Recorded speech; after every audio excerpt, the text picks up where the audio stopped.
Hey everyone, this is Veronica. Thank you for joining me for my daily scent and makeup of the day video. It's the last week of February here in Central Virginia. It's going to be maybe our last dedicated cold weather time of the year before we get into that strange part of early spring where we get some cold and some hot days, and it's just kind of bipolar. So the scent that I'm going to reach for today is one that I think will not only perform well in really cold weather here, but I do plan to rock it all year round as well because I love it so much. It is a very well performing fragrance. I consider it a beast mode fragrance. And I also think that it is a masterpiece. And the one that I'm talking about is Tiziana Terenzi's Spirito Fiorentino. I purchased this maybe a couple of months ago based on the recommendation of Sheree, who is a YouTuber here on YouTube, of course. She reviews fragrances and she fell head over heels for this particular one. Before she mentioned it, and I was just getting into, fragrance at that point, like reviewing fragrances. Now you can see from my collection that I've been into fragrances for a long time, but I mean, in terms of branching out to other houses that I hadn't been aware of, it is the first time that I had heard of Tiziana Terenzi and then started to look into the house and have purchased a few bottles since. So let's first of all talk about this incredibly gorgeous bottle. It is heavy, heavy. This thing can serve as a weapon in case of intruder in the house. You go grab this bottle, chuck it at the head, and your troubles are over. The top alone. So, fun fact about me, I I was an ice hockey goalie in high school. True story. Anyway, this reminds me of a hockey puck. It is thick and heavy and dense. So I think this is part of, like, I forget what the series is called, maybe like their lunar series or something like that of fragrances. Um Solus. What does that say? I don't know. Anyway, it's gorgeous. The embossing on it at the top is gorgeous, the design, and it's heavy. And then the base, I believe, is a ceramic base, if I'm not mistaken, that's glossed over with this beautiful red coating. And then it has what I think is a leather patch on here with the name. Anyway, absolutely gorgeous bottle. Love it. But bottle aside, what's in here is amazing to me. This is not a scent for everyone. I would not advise this as a blind buy by any means. It is a leathery, animalic fragrance. It's woody. It has an amber accord, and it's a little spicy. It has been said to mimic, I don't know, I don't want to say mimic because it's really its own masterpiece, but it's similar to Baccarat Rouge 540, at least in the opening. They're kind of identical, except this is deeper. It sort of amplifies everything that Baccarat Rouge 540 is, if you can believe that. It's like that on steroids. This is a beautiful fragrance here, and I'm so excited to wear it today because I've only really had the opportunity to sample this and not wear it for a full day. So the top notes here, and this may be why it's similar to Baccarat Rouge 540, at least in part. It has saffron. Well, do you say saffron or saffron? I've always said saffron, but I know people say saffron. Anyway, saffron, orange, jasmine, and lily are the top notes. In the middle, it's ambergris, lily of the valley, ylang ylang, and magnolia. And then in the base, it's leather, which I love. Birch, precious woods. What are precious woods? I don't know what that means. Precious woods. Oak moss, sandalwood, and musk. This is just an absolutely gorgeous fragrance. It is a powerhouse to me. I get a lot of that leather in the opening and throughout, to be honest with you. The saffron in the opening, I think, is beautiful. It has quickly become a note that I have really come to enjoy in fragrances. Not one that maybe a year ago I would have picked out as a favorite, but lately, if it's in a fragrance, I am particularly intrigued. Love the ambergris note, love the ylang ylang in the middle as well. Always love a good jasmine note at the top. Anyway, I find this to be one of the most complex and beautiful creations in the perfume world. I absolutely love this. It's not for everyone. If you are someone who doesn't like leather notes in a fragrance or anything like that, I would really stay away from this. If you like lighter scents, if you like fruitier scents, if you like more sort of soft florals, this is like the opposite of that. This is an in your face, I mean business, I'm here to stay kind of fragrance.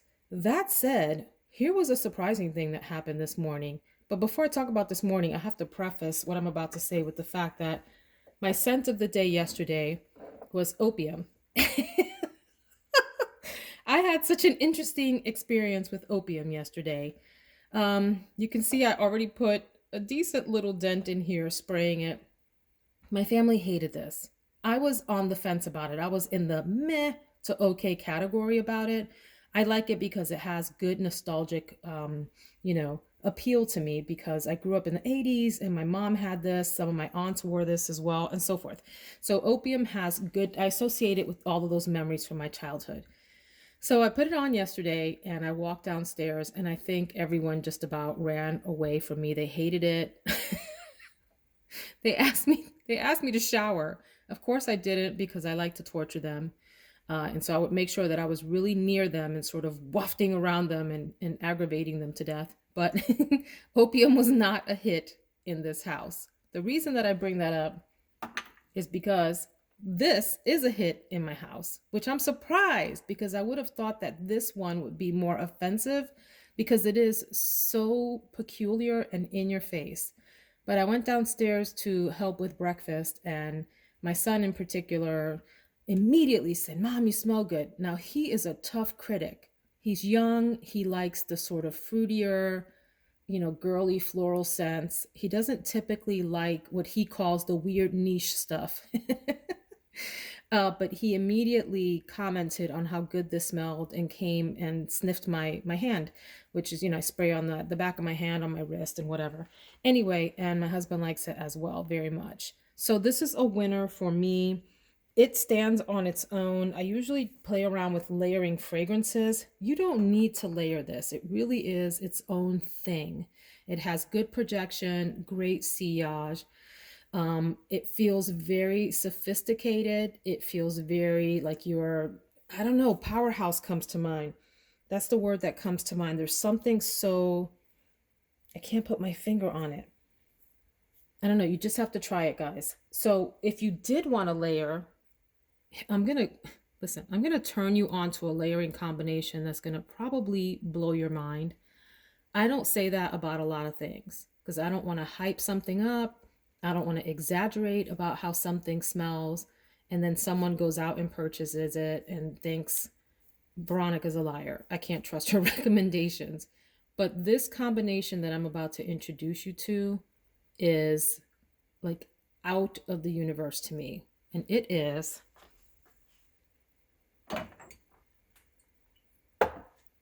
layering those two.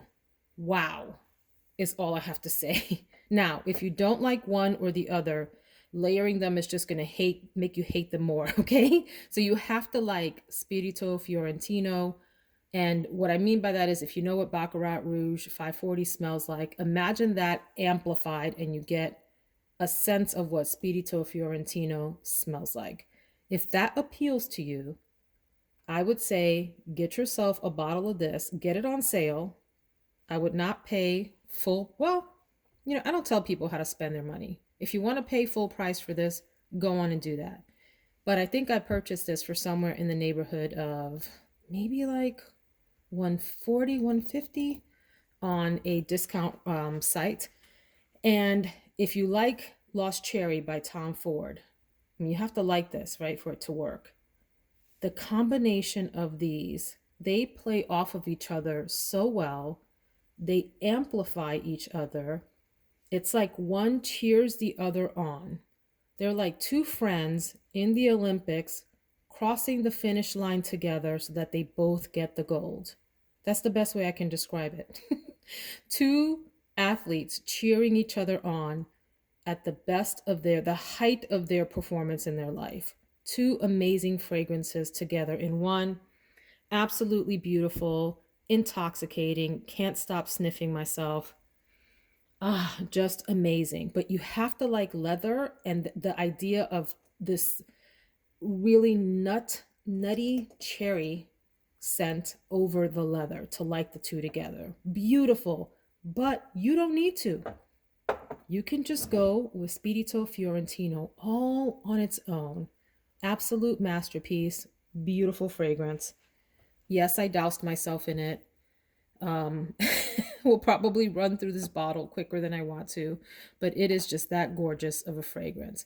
Okay, I've gone on enough about Spirito Fiorentino. Let's go check out the makeup of the day. One note I did want to make about the Spirito Fiorentino quickly before we talk about makeup is that it is right in the middle in terms of being masculine or feminine. And this is what I have to say. If you're a male and wear this, it would lean masculine. I know I sound like I'm talking craziness, but hear me out here. And if you're a woman and wear this, it could lean feminine. What I mean by that is it's one of those sort of chameleon hybrid kinds of scents that will probably adapt to the skin of the person wearing it. I hope that makes sense. So there's some sweetness in here, but there are also some notes that are typically in masculine fragrances. So in that sense, it could be pulled off by either men or women. Um, Guys, I can't say enough good things about this. Okay, let me just leave that alone. Okay, you did good, Spiritual. You did good. Makeup of the day. I mean, can we just talk about the bottle again? Listen to it. Listen to it go down on the marble there. It's a heavy, amazing bottle in and of itself.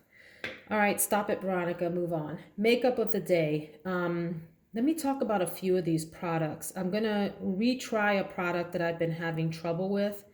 And so let me talk about that one first instead of going through the whole rundown. I have had this Flower Miracle Matte Lip for I would say a year and a half and have had trouble with it. I really love the color inside. This very soft pink color. What I didn't realize when I purchased it, because it looked like a lip gloss to me. So me in my haste, shopping quickly, just grabbed it, didn't read, well, it's called Bear Honey, this color, Bear Honey. Really loved the color and thought that would make a great lip gloss. Tried it on over some lipstick and had a disastrous lip day because, as I found out later, I was layering a matte lip. I hadn't even seen that on it, okay? I was layering a matte lip over lipstick, like a creamy lipstick, which was just ridiculous. I would like to try this on its own and see how it performs. I don't usually do very well with matte liquid lips because I have textured lips that are just oddly shaped anyway. So I have to work hard to get my lip liner, which in this case is going to be 1993 from Urban Decay's 24/7 Glide On Lip Pencil line. I need to work hard to use my lip liner to help even out the shape of my lips. So by the time I apply the liquid liner on top and it dries down, sometimes it's just a weird effect, guys. It's like it's too textured. There are too many lines in my lips. I don't like the way it looks, but I'm going to try it again because I really love the color and I want it to work. So I can let you guys know how that goes. I would say if you want to check out the look, I am on Instagram at Veronica Says All. Veronica Says All, and I'll typically post my looks for the day. So I will try that. I'm going to use the Flower Beauty. I mean, isn't the packaging just pretty, like the logo? This is their powder blush, the Flower Pots powder blush in the color Warm Hibiscus, which is this pinky, corally, has a little gold sheen kind of, see that? Blush on my face today. For bronzer, I'm going to use the Bare Minerals Invisible Bronze. This is okay.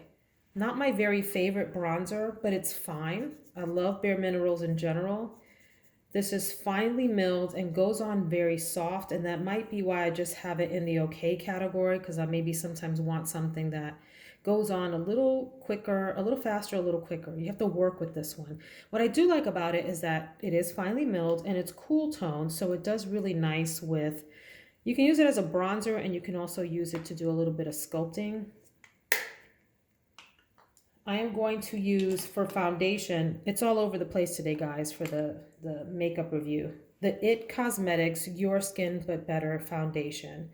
This is another one that I want to keep trying, like the Flower Beauty. This is okay. When this first came out, people raved about this on YouTube. And so, of course, I had to go grab it. And I like it, but I don't understand what all the fuss and the hype is about. Yes, it looks skin-like, but for me, this does start to break down and fade midday. It will take me into most of the workday, but definitely past that, like into dinner time, you would have to touch up. It says that it improves your skin in 2 weeks with skincare products. I don't know. I don't buy my foundations, worrying about whether they have skincare in them. I have other products that I use in the morning, base products, and at night, like serums and so forth for that. So I don't really know about buying foundations that have skincare built in. I feel like it's a bit, a bit gimmicky. I don't know. I find it a little light in coverage. I usually have to put 2 coats on, and it's fine. I just don't know that it's like one of these holy grail products. I don't know that it would make that list. This is in the color. It does go on nicely. This is in the color Medium Neutral 33. So it goes on nicely, and I say it looks really good probably for about 3 or 4 hours, and then it just kind of starts to lose luster and fade a little bit. And like I said, by dinner time, I am wanting to touch it up. It starts to sort of break apart and fade on me. Last thing that I want to talk about today before we close out is the Dream Street palette by Kathleen Lights and Colourpop. Yes, this has been discontinued for a while. And you might be wondering, why am I talking about this if it's discontinued? Because I still use it. I like it a lot. And what I like about it is the color scheme. So just disclosure, Colourpop isn't my very favorite formula. It's okay. I don't understand why people go goo goo gaga over Colourpop. I understand that it's affordable. I understand that they have lots of options, and I like that. I do like that, and I like that these palettes are, very, very travel friendly, and they're inexpensive. So there's a million palettes like this that Colourpop has. They come out with a new palette, it seems like every week. I don't know exactly what I want to do in here, but noting that I am going to try to play with this matte pink lipstick, I think I want to stick in the silvers and blues. Maybe use this Sweet Dreams and Kaleidoscope, this Water Bearer as a liner, and maybe play with Mermaid Boy. So let's swipe some of these. I bring this out because I think you can find other palettes that have similar color schemes in them, and then just play with color combinations. So like here's Shooting Star, which makes a great crease shade. Isn't that pretty? Sweet Dreams. No, I don't think I want to use Sweet Dreams. Let me take that back. I thought that was this color. I thought it was going to come out a little bit more peachy, and it's actually gold. That is not going to work for me today. That's going to work. This Kaleidoscope color. Isn't that pretty? And here's Moony. Moony, what a name. That's a nice light color. That might be like a good brow bone color or a good inner corner color. And then Mermaid Boy I really want to play with. Look at that. Very pretty. If you are looking to recreate this kind of palette, I would actually advise checking out the colors on the singles on the Sydney Grace website. Sydney Grace is a fabulous formula, eyeshadow formula, never fails me. And they have these shades and more. And what I like too about Sydney Grace shades is you can buy the single eyeshadows and put them in what's called a Z palette or a magnetic palette, and just make your own creation. So I think I might play around with maybe these 3 colors today. I don't know about that one. I'm kind of eyeballing it near this really cool tone pink matte lipstick that I'm intending to put on. We'll see. And I think that's all I want to talk about today. I know that was scattered and all over the place, but I hope you'll follow me on Instagram at Veronica Says All. And if you would like to keep chatting with me about perfume and makeup and house products and life and whatever else is on our mind, I hope that you will subscribe to my channel, and we'll see you again for tomorrow's scent and makeup of the day upload. Take care, guys. Have a wonderful day.